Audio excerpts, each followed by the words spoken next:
Cinema के सभी देखने वालों की खिदमत में मैं जावेद नसीम अपना आदाब, सलाम, नमस्कार और सत श्री अकाल पेश करता हूं। दोस्तों, आज मैं आपको लिए चलता हूं 1963 में आने वाली एक फिल्म मेरी सूरत तेरी आंखें के एक बहुत ही खूबसूरत गीत की तरफ। इस फिल्म के अदाकार थे अशोक कुमार, प्रदीप कुमार, आशा पारेख, कन्हैया लाल और बहुत सारे बेहतरीन कलाकार। बहुत ही बेहतरीन गानों से सजी हुई एक म्यूजिकल फिल्म थी जिसकी कहानी भी बड़ी उम्दा थी और इसमें खास बात यह थी कि अशोक कुमार ने एक इंतहाई बदसूरत इंसान का किरदार अदा किया था, एक ऐसा शख्स जिसकी आवाज बड़ी खूबसूरत थी। तो इससे पहले कि मैं उस वीडियो की तरफ बढ़ूं, बने रहिए हमारे साथ और देखते रहिए अपना मनपसंद चैनल सिनेमाया। और आइए चलते हैं उस वीडियो की तरफ।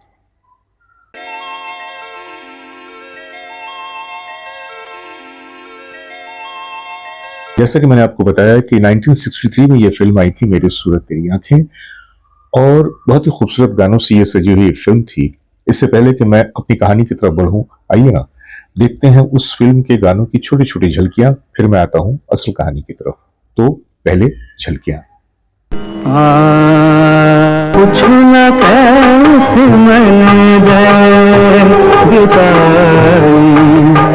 के बिन सोने नैन हमारे, पूछो न कैसे मैंने, पूछो न कैसे मैंने, पूछो न कैसे मैंने लगी बस इतनी दूर, हाथ भूल के जाने में, नजर मिलाने में नाचे मन मोरा मगन टिकता धिगी धिगी, के कोयलिया कहीं दूर पपिया पुकारे, यही रुक जाए ये शाम आज ढलने न पाए, छुप छुप ऐसे में कोई मधुर गीत गाए।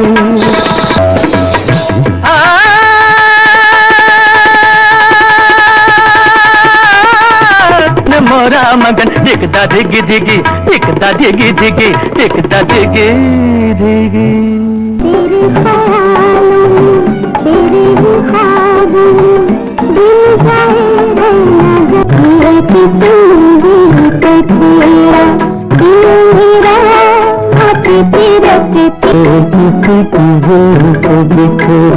जग सारा गया मैं तुम्हें।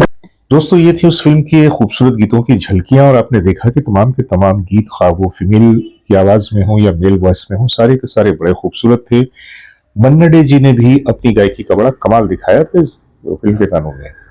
लेकिन सबसे ज्यादा जो कमाल नजर आया था वो रफी साहब के गाए हुए उस गीत में जिसके बोल थे नाचे मन मोरा मगन तिगदा धीगी धीगी। आपने उसकी भी झलक देखी। इस गीत से जुड़ा हुआ एक वाकया है। एस टी बर्मन साहब को यह फिल्म मिली तो उस जमाने में मन्ना दा यानी कि मन्ना डे वो इनके असिस्टेंट हुआ करते थे एस टी बर्मन साहब के। तो जाहिर सी बात है कि जब उनके असिस्टेंट थे तो उनके सारे म्यूजिकल वर्क में वो उनके साथ होते थे। जब इस गाने की कंपोजिशन बन गई, सारी तैयारियां मुकम्मल हो गई, तो फिर उसके बाद में मन्ना डे साहब ने, चूंकि उनके सामने सारी ही कार्रवाई चल रही थी और कहीं ना कहीं मन्ना डे साहब इस गीत के बोलों से और इसकी कंपोजिशन से बड़े प्रभावित हुए थे, तो कहीं ना कहीं उनके मन में ये ख्वाहिश थी कि ये गीत मैं गाऊं, और उन्हें ऐसा लग भी रहा था कि चूंकि ये बहुत ही क्लासिकल बेस्ड ये गीत है तो ऑटोमेटिकली वो गीत मुझे ही मिलेगा। एक दिन उन्होंने एस टी बर्मन साहब से कहा कि दादा, ये गीत पूरे का पूरा मैं कंप्लीट कर लिया, पूरा मेरे को वर्डिंग याद हो गया, पूरा कंपोजिशन याद हो गया, किधर में क्या करना, अभी मैं ये गीत गाने के लिए एकदम रेडी हूं। अब आप बोलो ये गीत को कब रिकॉर्ड करना। मन्ना डे की बात सुनकर वर्मन दादा ने एक दफा मन्ना डे की तरफ देखा और कहा कि ना रे, ये गाना तुम नहीं गाएगा, तुम्हारे लिए हम दूसरा गाना रखा है।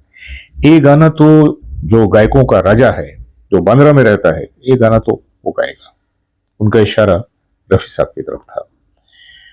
हालांकि मन्ना डे साहब ने जब ये जवाब सुना तो थोड़े से अंदर से अनकंफर्टेबल हुए कि भाई मैंने तो इस गीत की पूरी तैयारी कर ली थी और चूंकि ये क्लासिकल बेस्ड गीत है तो इस गीत को मुझे ही शायद गाने के लिए कहा जाए। लेकिन काम के मामले में बर्मन दा बहुत ही पक्के आदमी थे और कभी भी उन्होंने काम के मामले में कंप्रोमाइज नहीं किया। और इसकी सबसे बड़ी वजह मैं आपको बताऊं कि उनके लिए उनका जो काम था वही उनकी इबादत थी। कई बार ऐसा हुआ, हालांकि किशोर कुमार जी को उन्होंने अपना छोटा बेटा बना रखा था। कहते थे कि आर डी बर्मन मेरा बेटा है, किशोर भी मेरा बेटा है। और उनके जो आपस के रिश्ते थे बड़े प्यारे, बड़े गहरे रिश्ते थे। लेकिन आपने देखा होगा कि उस जमाने में भी जो बहुत ही मुलायम गाने होते थे, बड़े ही वेलवेट टाइप के, बड़े ही खूबसूरत नर्म अंदाज के गाने होते थे, उस कंपोजिशन को हमेशा एस टी बर्मन साहब ने रफी साहब से ही गवाया। हालांकि किशोर साहब ने कई बार उनसे कहा भी कि मामा ये गाना मैं गाऊंगा, लेकिन वो हमेशा कहते कि नहीं, ये गाना तेरे लिए नहीं है, तेरे लिए दूसरा गाना है।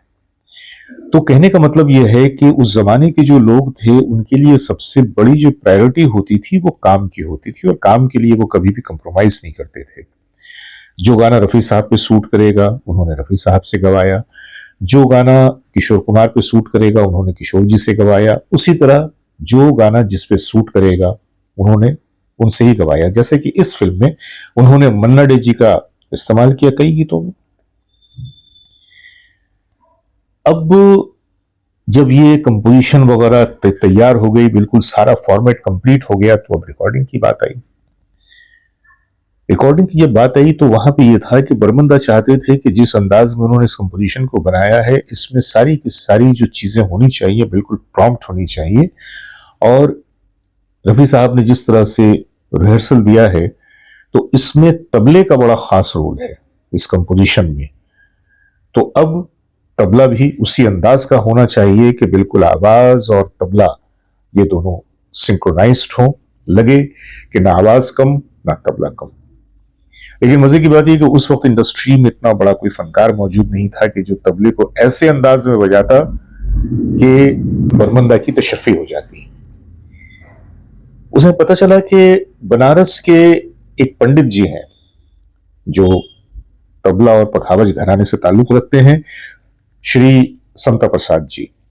बहुत बड़े तबला नवाज हैं, लेकिन उनके साथ मुश्किल यह है कि शायद वो फिल्मों में ना बजाएं। कुछ ऐसा ही हुआ था, आपको याद होगा कि बड़े गुलाम अली खान साहब ने जब इनकार कर दिया था मुग़ल आज़म में गाने के लिए कि मैं फिल्मों के लिए नहीं गाऊंगा। यहां भी कुछ ऐसी ही सिचुएशन थी, लेकिन बर्मन दा चाहते थे कि किसी भी कीमत पर समता प्रसाद जी को मना लिया जाए और वो जो पोर्शन है वो तबला उसमें समता प्रसाद जी ही बजाएं। समता प्रसाद जी को कांटेक्ट किया गया, उनके सामने प्रपोजल रखा गया और बिल्कुल जो अंदाजा था उसके मुताबिक उन्होंने साफ मना कर दिया कि नहीं, मैं फिल्मों के लिए नहीं बजाऊंगा। बड़ी बड़ी मुश्किल से उन्हें रजामंद किया गया। जब उन्हें रजामंद किया गया तो उन्होंने कहा कि ठीक है मैं बजाऊंगा, लेकिन मैं रकम बहुत ज्यादा लूंगा। बर्मन दा ने कहा कि आप जो भी रकम लीजिए मगर बजा दीजिए।